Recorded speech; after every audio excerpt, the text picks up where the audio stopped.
নমস্কার, কলকাতা টিভিতে আপনাদের সকলকে স্বাগত। লোকসভার বিরোধী দলনেতা রাহুল গান্ধী স্বস্তি পেলেন সুপ্রিম কোর্ট থেকে। রাহুল গান্ধীর বিরুদ্ধে সিবিআই এবং ইডির মামলার এলাহাবাদ হাইকোর্টের শুনানির ওপর স্থগিতাদেশ জারি করল সুপ্রিম কোর্ট।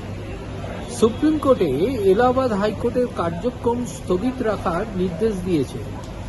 পাশাপাশি সুপ্রিম কোর্টের নির্দেশ যে তার বিরুদ্ধে সিবিআই এবং ইডি যে আর্থিক আয় বহির্ভূত সম্পত্তির যে অভিযোগের যে তদন্ত চলছে, সেই তদন্তের প্রেক্ষিতে যাতে কোনো রকম রিপোর্ট বা হলফনামা জমা দেওয়া না হয়।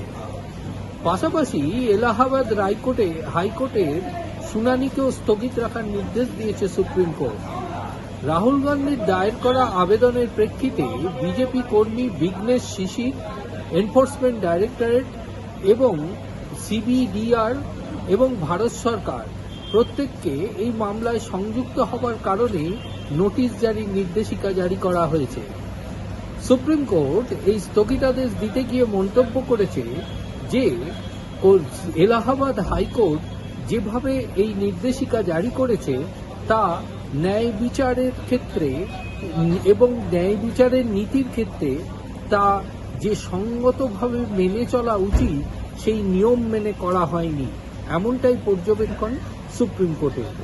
সাময়িকভাবে এলাহাবাদ হাইকোর্টে এনফোর্সমেন্ট ডাইরেক্টর এবং সিবিআই এর যে আয় বহির্ভূত সম্পত্তি সংক্রান্ত মামলার উপরে স্থগিতাদেশ পেলেন রাহুল গান্ধী।